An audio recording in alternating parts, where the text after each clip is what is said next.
Donc bonjour chers élèves, dans cette vidéo je vais essayer d'expliquer cette leçon instruction de base.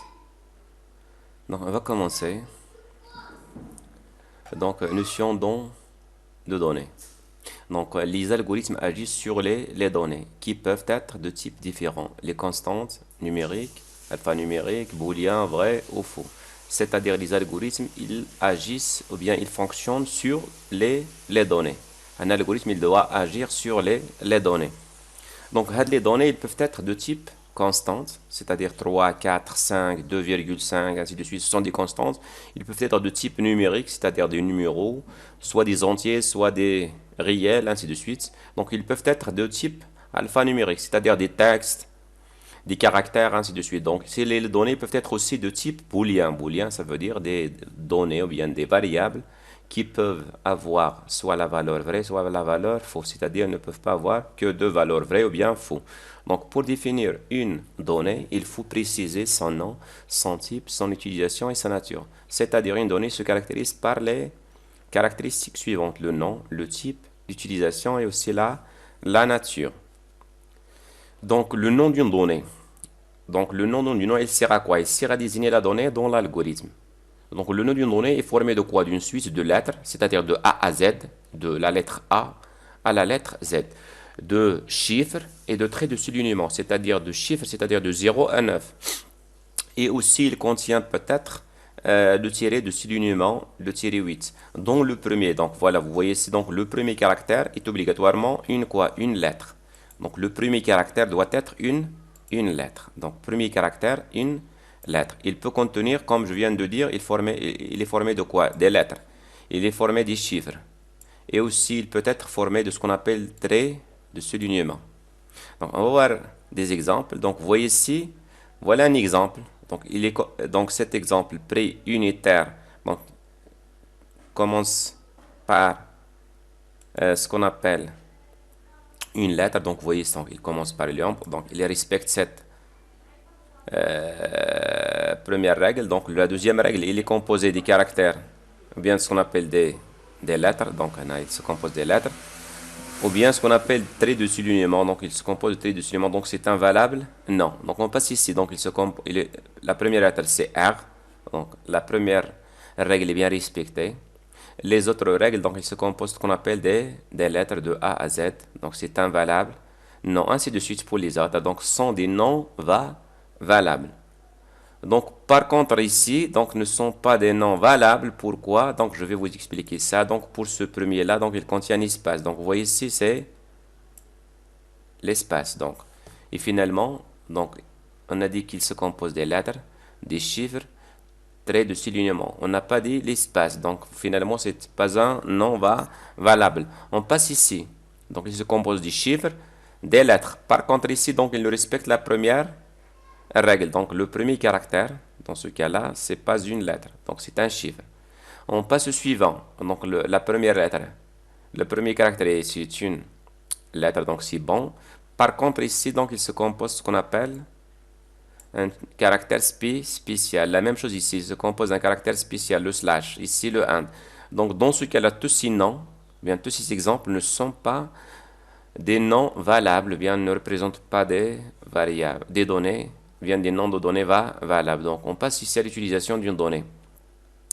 Donc, l'utilisation de donnée, elle désigne quoi? La qualité de la donnée dans l'algorithme. Donc, on va distinguer trois utilisations d'une donnée. Donc, une donnée peut être une donnée connue, peut être une donnée recherchée, bien cherchée, ou bien ce qu'on appelle inconnue. Une donnée, il peut être aussi une donnée intermédiaire, c'est-à-dire une combinaison entre les données connues pour produire ce qu'on appelle des données intermédiaires. Donc, voilà, c'est les trois qualités d'une donnée. Donc, je continue. Ici, nature d'une donnée. Donc, on a deux natures.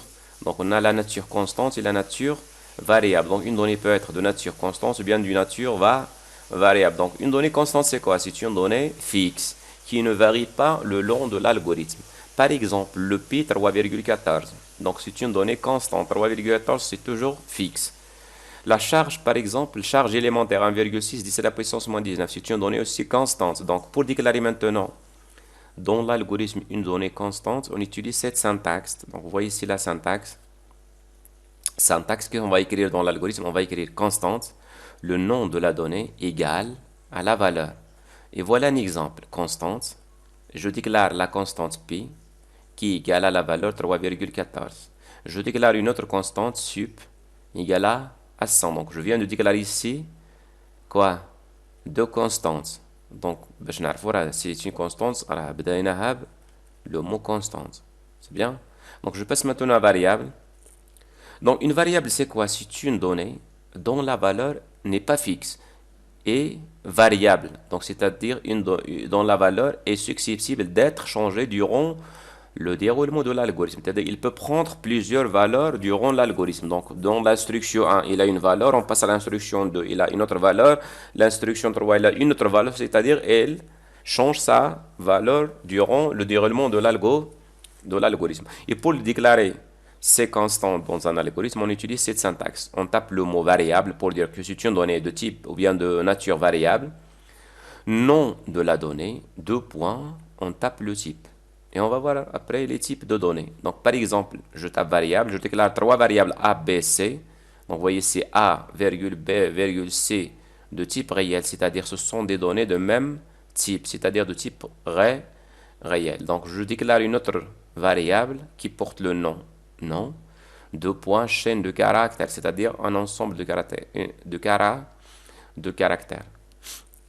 Maintenant, je passe à ce qu'on appelle les types simples de données. Donc, on va voir ce qu'on appelle les types simples de données. Donc, ce tableau va vous expliquer les types simples de données. Donc, on a les types simples et les types structurés, bien composés.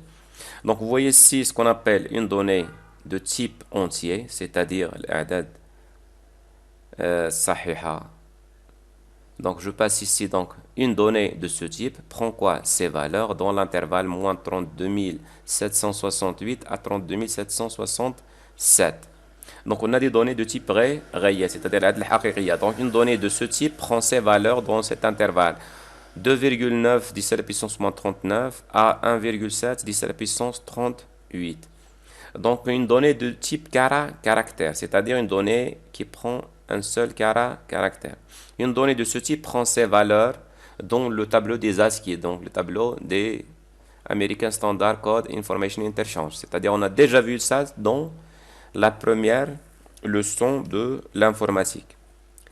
Donc on passe à une donnée de type logique ou bien ce qu'on appelle de type booléen. C'est une donnée qui prend la valeur vraie ou bien la valeur faux.